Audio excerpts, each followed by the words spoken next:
एक संदर्भ 1 और 2 के अनुसार वीएम सब्सिडी अप्रैल 2022 से उन उपभोक्ताओं को नहीं दी गई थी जिनका एक्टिविटी कोड नल था। अब बिलिंग सिस्टम में एक्टिविटी कोड का अपडेट पूरा हो चुका है। जिन पात्र उपभोक्ताओं का एक्टिविटी कोड पहले नल था और बाद में इसे नॉन मैन्युफैक्चरिंग एक्टिविटी लिस्ट में नहीं पाया गया, उनके लिए अप्रैल 2022 से अगस्त 2022 तक की अवधि के लिए वीएम सब्सिडी की गणना की गई है। इस महीने इन उपभोक्ताओं के लिए आवश्यक समायोजन एडजस्टमेंट्स किए गए हैं।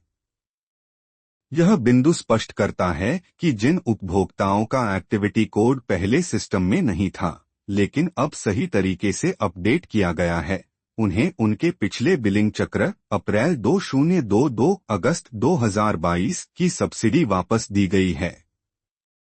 2. Tariff code 301 LTEV charging station. LTEV charging स्टेशनों के लिए डिमांड चार्जेस 65% की अधिकतम मांग मैक्सिमम डिमांड के बजाय वास्तविक अधिकतम रिकॉर्ड डिमांड पर आधारित थे। अब इस त्रुटि को ठीक कर लिया गया है। उपभोक्ताओं के लिए आवश्यक समायोजन एडजस्टमेंट्स इस महीने क्रेडिट कर दिए गए हैं।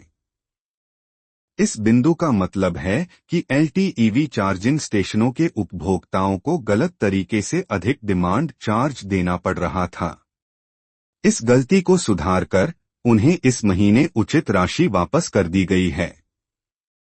3. संदर्भ 3 के अनुसार नवंबर 2022 के बिलिंग महीने के लिए एफएसी दरों एफएसी रेट्स को लागू किया गया है।